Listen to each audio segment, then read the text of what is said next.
Clones also can't gain weight. So basically, what they did, they had to keep doctoring on the clone of Michael who was alive, the one that was dancing with Michael, the dance with James Brown. Okay, that Michael Jackson, that wasn't the real Michael. Matter of fact, the when they cloned it, Michael, that clones don't grow hair. So in other words, however they clone you, whatever you have, that's how you're gonna come out. That's just how the clone produce. So in other words, if you're a person that have long hair, however they clone you, that's how the clone gonna look. When they cloned Michael Jackson, his hair was never attached because the first Michael Jackson that was cloned, his head was third to fourth degree burn in Pepsi commercial. He lost half his head. I mean, it wasn't gone, but it was very badly burnt. Michael Jackson looked like a monster. Okay, and he was still slim. So they cloned him while he was under the knife. And when they cloned him, they needed 2 years to remake him because he didn't look nothing like Michael Jackson. I don't know if y'all can peep game. You mean to tell me my clone is going to be bald, have a beard exactly this length, and for some reason his left nut is always going to be shaved for the rest of his life? For some reason. That's weird. It's just weird. This is Erica Kirk. Another Erica Kirk. Same exact name, same exact spelling, both political wives, both married to outspoken Republicans. Current Erica is nicknamed Miss Arizona, and the first Erica was nicknamed Madam X. People called the first Erica Kirk Madam X because they say she just kind of showed up out of nowhere. Both have striking blue eyes and blonde hair. They even do their eyeliner the same, and personally, I think they have the same face structure. The first Erica Kirk passed away now, but was from Palm Beach County, Florida, which raises another huge red flag. If you've been following my videos, you know why. I don't want to tell you guys what to think. I'm simply giving you the information. Do you think these are like all coincidences, or is there something else going on here? I happen to think everything out here is just a very huge coincidence. None of it means anything, and it's just very coincidental. If you almost drown in the 1300s, they would blow smoke up your butt, dude. What? And they would say, that'll warm him up. And they thought that it would stimulate your insides. It was tobacco smoke, dude. They were blowing tobacco smoke up people's butts after they dragged them out of the water, dude. No CPR. Could you imagine? No, nothing like that, dude. Just stick the tube up the butt, take the fumigator, and start heating them up with smoke. Turn them into a funny little man balloon right on the beach, dude. Pump them up full of that smoke, get them all warmed up. And then he'll wake up, but they never did. Because that's not how you cure drowning, dude. That's why they coined the term blow smoke up your ass, because it's a scam. It didn't work, dude. They used to just blow smoke up your butt. They thought it was cool and they thought it worked, but it never worked once. Is that really where that comes from? Why did they do it if it never worked? They even did it for constipation, dude. They thought that the tobacco would stimulate your guts and that it would just like cure it, dude. Well, it did kind of. But the drowning part, that didn't work. For some reason, I have a feeling that I'd just be puffing a cigar, sitting on the beach, calmly waiting for the perfect girl to look like she's drowning. A person said they saw Jeffrey Epstein in his town in Greece. This is what the post said. I live in Agrilos and work near the docks. During my lunch break, me and my colleagues and my friends who would work nearby sit by the docks. Nothing ever happens here. It is a very small town, but in the last year, we've noticed a few times a fancy boat at the docks. We talk about it and a joke about what it could be doing here. But a month ago, an ordinary day, we saw people near the boat for the first time. It was a black man and two women wearing tuxedos. This piqued our interest because it was very strange. So me and my friend wanted to talk to them. But when we started walking towards that area of the dock, we saw him, Jeffrey Epstein, the man we saw so often on the news. He had a big beard, but he was wearing a coronavirus mask on his chin, and he was walking with a tall man in a vest that people used on safari. Me and my friend recognized him, and we were scared, so we stopped and pretended not to recognize him and left. I've been talking about this a lot with my family and friends over the last month, and after seeing pictures of him, I 100% believed it was him. My uncle enjoys fishing and said he once saw this boat heading toward the island of Stamfani. This is the connection that'll blow your mind right here, guys. Just in today, it is reported that Jeffrey Epstein had a fake Austrian passport under the name Marius Fortellini that claimed he lived in Saudi Arabia. So that passport was good to enter through Greece. So this connects. Yeah, I don't blame him.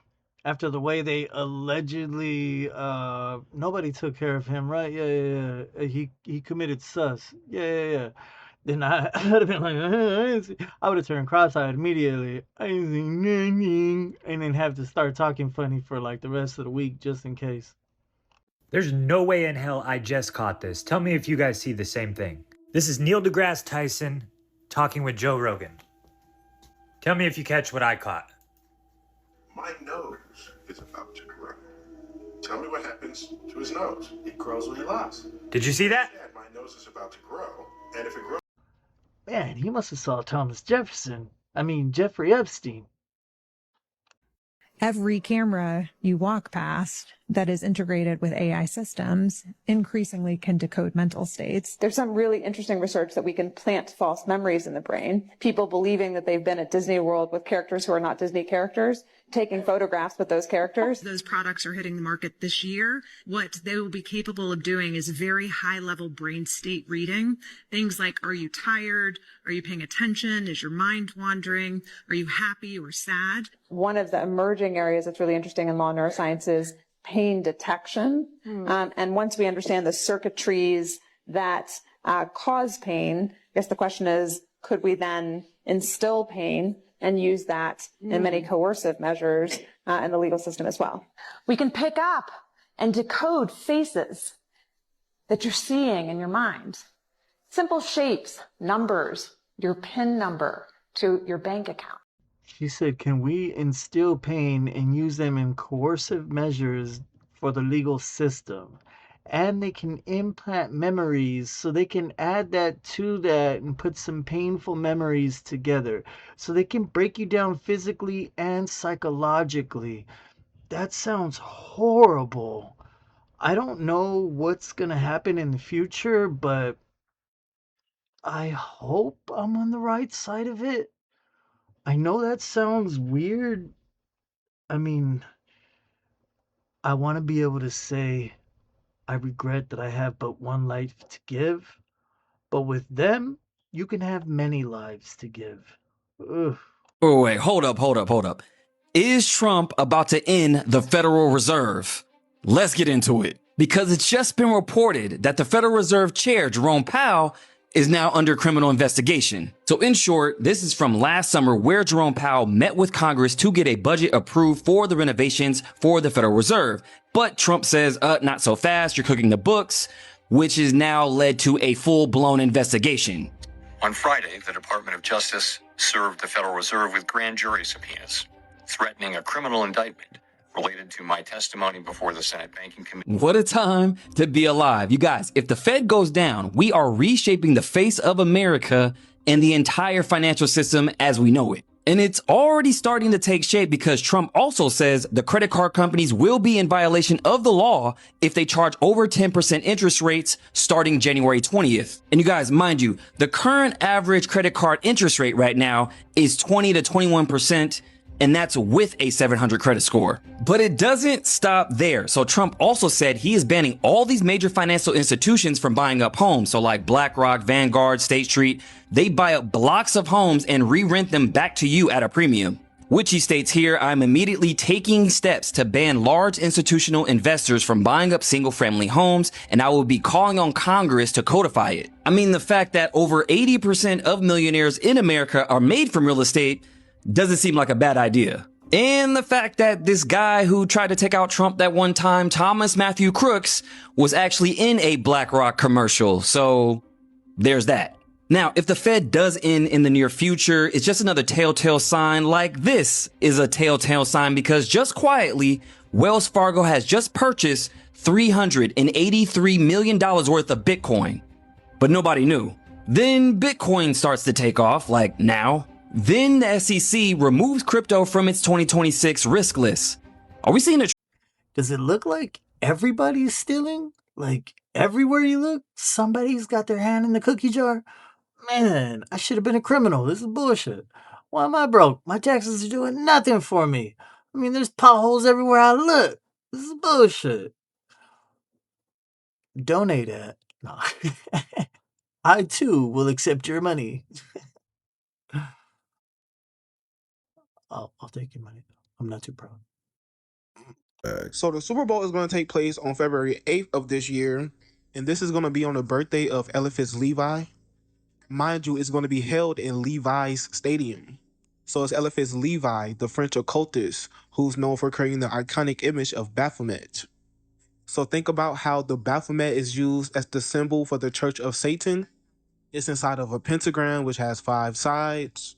It's inside of a circle, which has 5 Hebrew letters that spells out Leviathan. So it's Levi, like the Leviathan. We're going to have Bad Bunny perform for the halftime show. He has a March 10th birthday. When you take this into the cards of illumination, March 10th lands on the King of Diamonds. The King of Diamonds is the 39th card. The 39th element is known as yttrium. This element is used in radar technology.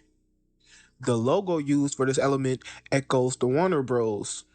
It's the cartoon splash screen from Looney Tunes that reads, "That's all, folks." The mascot for Warner Bros. And Looney Tunes is Bugs Bunny, similar to Bad Bunny. National Bugs Bunny Day, which celebrates his first appearance, is held on April 30th. Funny enough, this just so happens to be the same day that the Church of Satan was founded. This is also the birthday of Travis Scott. We see this same Looney Tunes symbolism at his Astroworld Festival. It's that bullseye. The Astroworld Festival crowd crush took place on November 5th. In the cards of illumination, November 5th lands on the 2 of Diamonds. The 2 of Diamonds is the 28th card, just like bullseye equals out to 28 in Chaldean numerology. Yttrium is the 39th element, just like Astroworld equals out to 39. I added that to sound smart, but if that made sense to anybody, please let me know. Here is a Club of Rome member talking about the Earth's population. These people are obsessed with it, and I really don't think the Earth's population is as big as we believe. I don't think there's 8 billion humans on the planet anyway. They throw out that number 8 billion and make it seem like it's all out of control, which in the end of the day, it helps them sell the idea for control. So far, globally, we are so far above the population and the consumption levels which can be supported by this planet that I know in one way or another it's going to come back down. So I don't hope to avoid that. I hope that it can occur in a civil way, and I mean civil in a special way, peaceful. Peace doesn't mean that everybody's happy, but it means that conflict isn't solved through violence, through force, but rather in other ways. And so that's what I hope for. That we can, I mean, the planet can support something like 1 billion people, maybe 2 billion, depending on how much liberty and how much material consumption you want to have. If you want more liberty and more consumption, you have to have fewer people. And conversely, you can have more people. I mean, we could even have 8 or 9 billion probably if we have a very strong dictatorship, which is smart. That's, unfortunately, you never have smart dictatorships. They're always stupid. So, but if you had a smart dictatorship and a low standard of living, you can have it. But we want to have freedom and we want to have a high census, so we're going to have 1 billion people. And we're now at 7, so we have to get back down. I hope that this can be slow, relatively slow, and that it can be done in a way which is relatively equal, so that people share the experience and you don't have a few rich, trying to force everybody else to deal with it. So those are my hopes. I mean, these are pretty pessimistic hopes, you know, but I mean, that's... And I wouldn't doubt one bit that these are the individuals also behind the Georgia Guidestones. The Georgia Guidestones, which states that we must maintain the population under 500 million. Could you imagine wanting more liberty and to be able to consume things? You know what every dictator has really, really missed the ball on? Abusing his people and being more vicious and brutal. If he would have just been more dictatorous, if he would have laid down more dick, then everybody would have understood, listened, and we would have had stuff for everyone. I guess we just need more dick. And these babies that are called pickled punks, it was a huge phenomenon. So pickled punks is the Carney term for human fetuses preserved in jars of formaldehyde, and they use them as sideshow attractions. And they're displayed some sort of anatomical abnormalities, such as conjoined twins or deformities, all these things at this point. The more messed up they were, the more popular they were. Well, yeah, it's because... But I want to tell you guys something when we're talking about numbers. Now, if this was a little bit, okay, cool, whatever. Yeah. But I want you to play a guess again. First of all, we'll use Ulysses Aldrovandi, okay? He was a royal, and he had his own collection of pickled punks. Do you want to take a guess how much one person had? Oh, this is going to be some He's like a royal. ridiculously high number again. I don't know, 5,000? In just What? his collection. Never really know how to respond to this kind of stuff. It always bothers me. My son wasn't born perfect, and he had trisomy 18. So after a while, he passed away. It was a lot of horrible nights outside the children's hospital, and drinking too much and not getting enough sleep, and I just wasn't a good person at that time. I mean, any of that stuff, I see the commercials and things, and I don't know how to deal with it.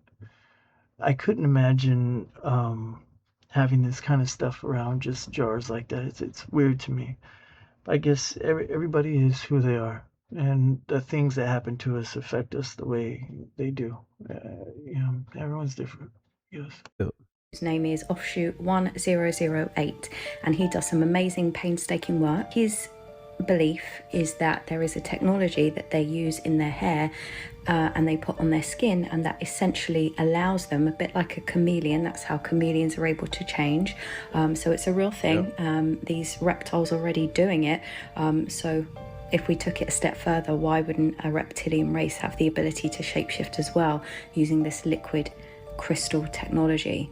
And if you can see in his videos, if you want to go ahead, take a look, is on YouTube, you can actually see when he slows it down, you can see the eyes change when they open their mouth, weird anomalies. Now this is a really good, I just wanted to pick up on this one and let you know about this guy on YouTube in case you weren't aware, because it seems a lot of people are interested in the anomaly of so many celebrities looking alike and glitching. There was a video recently where this soldier was saying he came across some tech that looked like a mask, and it had scales on the inside of it.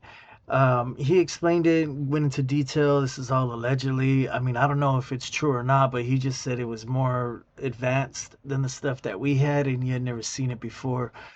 He turned it in, so what happened after that, I don't really know, but I mean, these are all just stories. Some of this stuff you see in these videos, they look weird, they're moving weird, their eyes are out, but unless I could poke it, I don't trust it. That ain't true, because there's some girls out there that... never mind. It's got an engine, And therefore it's alien? Well, yeah, it's alien to us. L'alien est un outil de contrôle narratif, et Hollywood nous a préparé le terrain depuis des décennies. Dans les blockbusters, Manhattan symbolise la civilisation, This object is the size of Manhattan Island. le centre des grandes catastrophes. Et dans tous ces films, le monde se met en état d'urgence. Initiate the emergency broadcast system. I am declaring a state of martial law. It's an international matter. It will affect the financial markets. It will affect politics in a major way. Voilà le vrai message, le changement. Everything will change. Vous avez été conditionné à une menace venue du ciel pour justifier la centralisation du pouvoir. I'm looking at it right now too. It's unbelievable. La NASA parle de comètes et garde les photos secrètes pour créer le suspense. Highest resolution image that was not released by NASA. Du coup, Avi Loeb passe pour l'homme du peuple, le scientifique honnête. Tell us, you don't believe that this is an asteroid or comet? Alien technology would be a threat to all humans on Earth. Mais en réalité, il nous fait un lavage de cerveau. Just think about ants that are sitting in the crack of a pavement. We might be in a similar situation where we have no way. Vous voyez le plan. Si on est des chimpanzés sur un caillou, A group of chimpanzees. des fourmis dans une fissure, alors forcément, on a besoin d'un sauveur. Et ce sauveur, c'est l'IA. AI is getting more intelligent, but humans are getting dumber. The issue is humanity.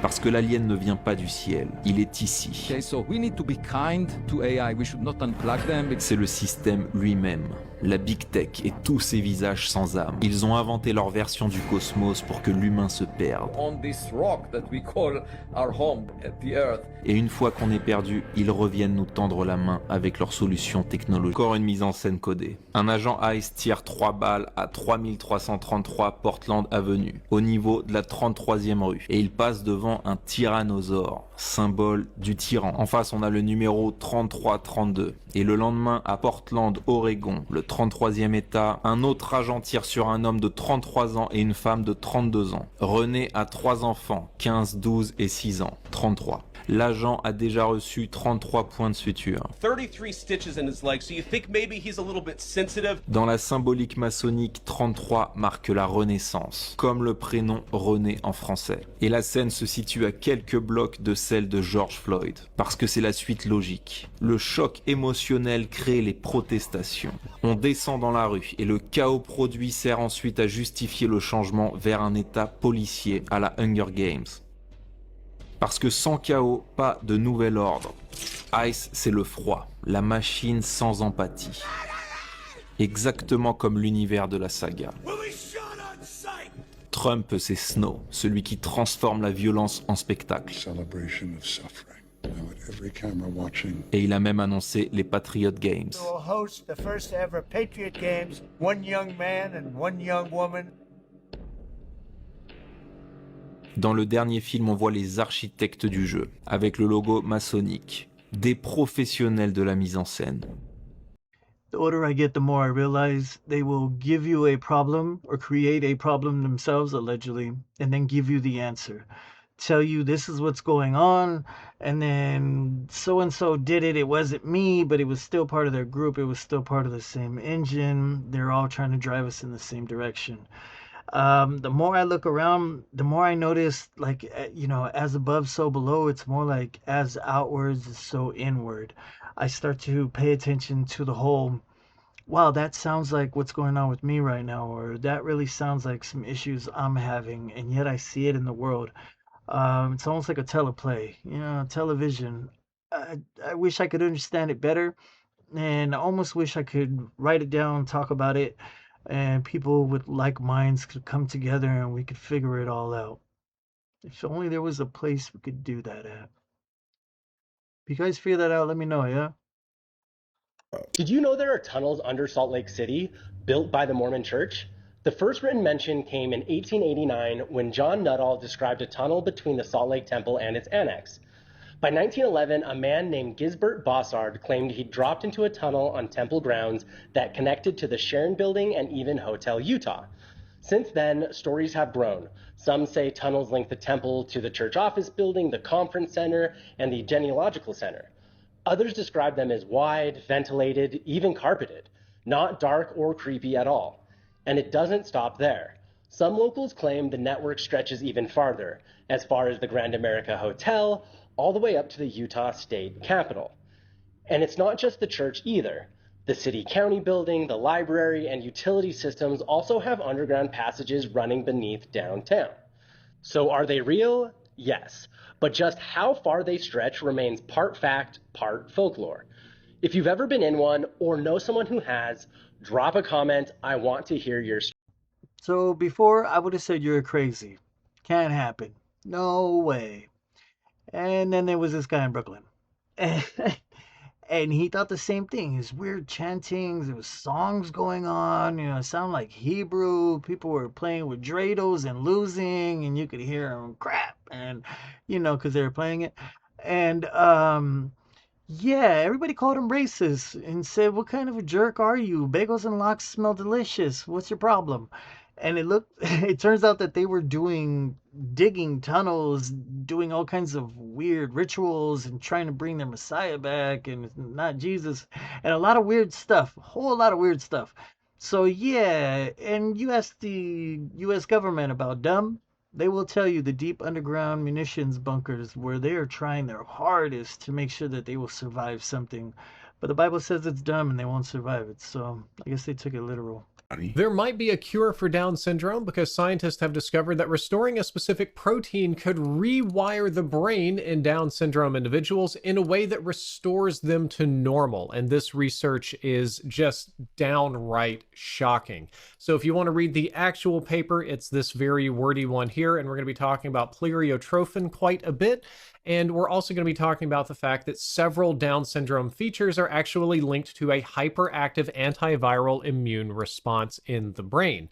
So Down syndrome typically is caused by an error in cell division during developments where individuals receive 3 copies of chromosome 21 instead of the normal 2. And one of the major changes to neurons because of that is they alter how they connect with one another. Specifically, what we're talking about today is brain cell astrocytes, a little bit of a mouthful there. They're kind of star-shaped cells, like the branches that go out and connect to the other brain cells. And scientists identified that there is a very specific protein called pleiotrophine, or PTN for short, that is known to help guide axons, which are those long extensions that neurons use to send information to one another, and those get disrupted in individuals with Down syndrome. So the research team decided to genetically engineer an adeno-associated virus into a small virus that delivers the information to code for PTN, which is kind of a way to make your body naturally produce it. And what they found is that delivering this virus that increases PTN production to the astrocytes of mice, at least, can reverse the neuron structure and functions seen in Down syndrome and restore them either to normal, or since they're mice and we can't talk to them, somewhat close to normal, effectively rewiring the brain, which is just absolutely wild. Now, this is a mouse study, first of its kind, a long way to go before human beings, but there's a real chance that we might literally just be able to be about to. How dare you, sir? How dare you think that they need to be cured? That they are in some way inferior to you, and that you are better, smarter, faster, stronger, live a better life, and do like things with girls and enjoy yourself way more than they do. Now that I think about it. Oh, they are happy though, right? Like, imagine you're just like, you're smart now, you're conscious. Oh yeah, and everything sucks. No one's gonna take care of you. You now have to pay your own bills. You have to do everything by yourself. No one's gonna say, yay, congratulations, or be happy for you forever, no matter what you do. And yeah, life sucks. Yeah, I don't know. Maybe I should just be down with the sickness.